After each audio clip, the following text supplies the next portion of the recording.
Good morning बच्चों। आज हम हिंदी व्याकरण का पाठ 3 उच्चारण और वर्तनी नामक पाठ के प्रश्न उत्तर करेंगे।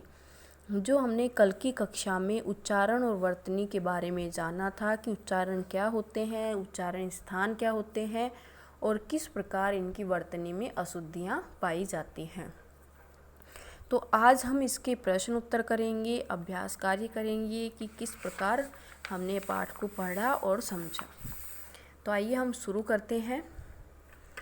शुद्ध शब्द के सामने पहला प्रश्न है, शुद्ध शब्द के सामने सही का चिन्ह लगाइए। अर्थात ये कौन से प्रश्न उत्तर हैं? बहुविकल्पनात्मक। हमें इनमें से कुछ शब्द सेम लिखे हुए हैं, तो उनमें से हमें सही उत्तर खोजना है। तो हमारी हेडिंग क्या है? शुद्ध शब्द के सामने सही का चिन्ह लगाना, अर्थात सही उत्तर पर सही का निशान लगाना है। तो अब इनमें सिर्फ मात्राओं की जो अशुद्धियां हैं, हमें उन मात्राओं को अच्छे से देखना है और छांटना है कि इसमें संग्रहित कौन सा शब्द सही है, संग्रहित कौन सा शुद्ध शब्द लिखा हुआ है।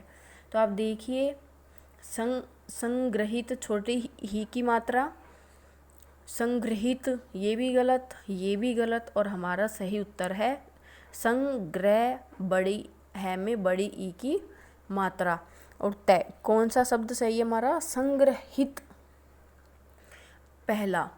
दूसरा है हमारा अध्ययन। अध्ययन में का हमें सही उत्तर खोजना है कि कौन सा सही है। अध्ययन, देखिए ये लिखा हुआ अध्ययन, अध्ययन, अध्ययन और ये आध्यन्य।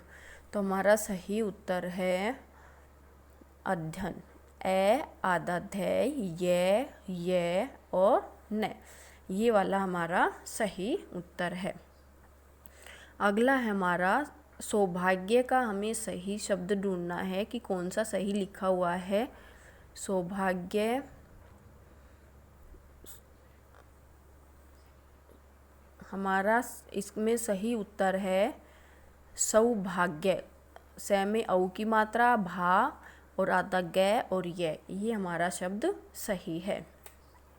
तो इनमें से हमें सिर्फ इनकी मात्राओं का ही ध्यान रखना है, क्योंकि ये एक जैसे शब्द लिखे हुए होते हैं। छोटी ई की या ऊ की, आ की, इन मात्राओं की गलती के कारण ही हमारा शब्द अशुद्ध हो जाता है। अब हमारा प्रश्न है प्रश्न नंबर 2। प्रश्न नंबर 2 है, निम्नलिखित वाक्यों में कोष्ठक से सही शब्द चुनकर रिक्त स्थान भरिए। निम्नलिखित वाक्यों में कोष्ठक से सही शब्द चुनकर रिक्त स्थान भरिए। ये हमारे रिक्त स्थान है, इधर हमारे ऑप्शन दिए हुए हैं। तो इनमें से छांटकर हमें सिर्फ वो मात्राओं की गलती वाले शब्द हैं जो हमें छांटकर यहाँ लिखने हैं। तो अब देखिए हम पढ़ते हैं कि पहला क्या है हमारा वाक्य। मरीज को शीघ्र क्या लगा दो, डैश, दवा या दबा। तो हमारा इसका सही उत्तर होगा दवा, बा नहीं वा, दवा। दूसरा वाक्य हमारा डैश में हिरन है, वन में या वन में। तो इसका सही उत्तर होगा वन में, वन में हिरन है। वन नहीं होता है, हमारा शुद्ध शब्द होता है वन। अब है हमारा तीसरा वाक्य, साक्षी ने गुलाब का डैश लगाया है, पौधा या पौधा। दा नहीं होगा इसमें, ध धनुष में आ की मात्रा, पौधा। क्या होगा सही शब्द हमारा? पौधा। अब हमारा अगला वाक्य है, डैश करना सज्जनों का गुण है, क्षमा या क्षमा। अब इसमें हमारा सही उत्तर होगा क्षत्रिय, मैं की मैं और मैं में आ की मात्रा।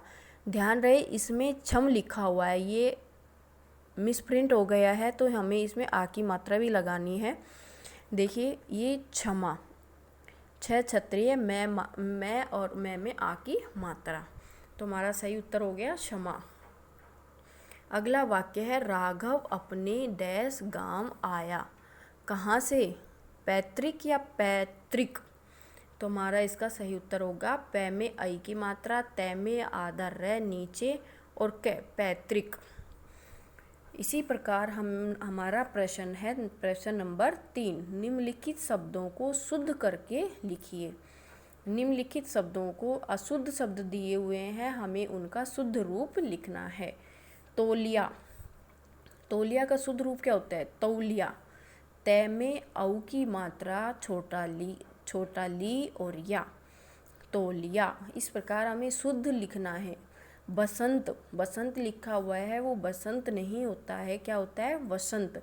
वह से और से के ऊपर अनुस्वार बिंदु और तय। क्षमा, जो अभी हमने पढ़ा था, क्षमा करना सज्जनों का गुण होता है, तो क्या है? छ क्षत्रिय, मैं में आ की मात्रा, क्षमा। उद्देश्य, उद्देश्य किस प्रकार लिखेंगे? उ आधा दै पूरा दै ए की मात्रा और आधा शय और यह, उद्देश्य। दीवार, दै में बड़ी ई की मात्रा, वाह और रे, दीवार। श्रीमती, इसमें आ जाएगा श्रीमती। श्री में बड़ी ई की मात्रा, मैं और छोटी ई की मात्रा, ती, श्रीमती। इस प्रकार हमें करना है प्रश्न नंबर 4। निम्नलिखित वाक्यों में रंगीन शब्दों को शुद्ध करके वाक्यों को पुनः लिखिए। क्या लिखा गया है कि निम्नलिखित वाक्य, जो नीचे वाक्य लिखे हुए हैं हमारे, इनमें कुछ एक एक शब्द हमारे लाल रंग के लिखे हुए हैं। रंगीन शब्द जो हैं उनको हमें शुद्ध करके लिखना है, वाक्य को वापस लिखना है। पहला वाक्य है, मनन का स्वास्थ्य गिरता जा रहा था। तो स्वास्थ्य नहीं होता, स्वास्थ्य होता है। तो हम क्या लिखेंगे? मनन का स्वास्थ्य गिरता जा रहा था। अब स्वास्थ्य कैसे लिखेंगे? आधा से वास, आधा से आधा थे और यह, स्वास्थ्य। अगला वाक्य हमारा, मुझे भूख लग आई थी। तो भूख नहीं होता है, भूख होता है। तो क्या हो जाएगा? मुझे भूख लग आई थी। भूख कैसे लिखेंगे? भै में बड़े ऊ की मात्रा और ख खरगोश, भूख। अगला वाक्य हमारा, महात्मा जी ने भक्तों को आशीर्वाद दिया। तो हमारा आशीर्वाद सही लिखना है हमें। महात्मा जी ने भक्तों को आशीर्वाद दिया। आ बड़ी सी और वाह के ऊपर आधा दै और रे, आशीर्वाद। बसंत ऋतु में रंग बिरंगे फूल खिल उठे। बसंत नहीं होता है, वो वसंत होता है। तो क्या आ जाएगा? बै की जगह वह आ जाएगा और शय के ऊपर अनुस्वार बिंदु तय, वसंत। अब है, वसंत ऋतु में रंग बिरंगे फूल खिल उठे। अब हमारा अगला प्रश्न है प्रश्न नंबर 5। निम्नलिखित प्रश्नों के उत्तर दीजिए। निम्नलिखित प्रश्नों के उत्तर दीजिए। उच्चारण और वर्तनी से आप क्या समझते हैं? जो हमने पाठ को पढ़ा था तो उसमें परिभाषा आई थी उच्चारण और वर्तनी के। तो अब हम जानेंगे कि उच्चारण और वर्तनी से क्या समझते हैं। भाषा का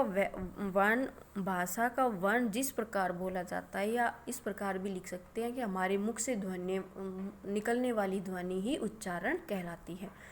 तो भाषा का वर्ण जिस प्रकार बोला जाता है वह उच्चारण कहलाता है। उच्चारण के लिए किए गए वर्णों को लिखने की कला वर्तनी कहलाती है। जो हम उच्चारण करते हैं, जो हम जिस भाषा को बोलते हैं और उसी को लिखते हैं, तो वह क्या कहलाती है? वर्तनी कहलाती है।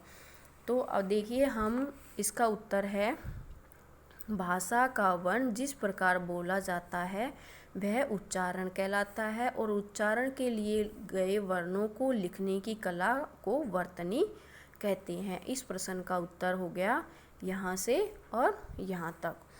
अब हमारा अगला प्रश्न है, वर्तनी में अशुद्धियाँ क्यों पाई जाती हैं? वर्तनी में अशुद्धियाँ क्यों पाई जाती हैं? ये हमने पढ़ा था कि वर्तनी में अशुद्धियाँ क्यों पाई जाती हैं। देखिए, अशुद्ध उच्चारण के कारण ही वर्तनी में अनेक त्रुटियाँ पाई जाती हैं। क्यों पाई जाती हैं? उसने पूछा है कि वर्तनी में अशुद्धियाँ क्यों पाई जाती हैं। तो वर्तनी में अशुद्धियाँ अशुद्ध उच्चारण के कारण पाई जाती हैं। ये यहाँ लिखा हुआ है कि अशुद्ध उच्चारण के कारण ही वर्तनी में अनेक त्रुटियाँ पाई जाती हैं। त्रुटियाँ और अशुद्धियाँ एक ही शब्द है, ये एक ही शब्द के पर्यायवाची हैं।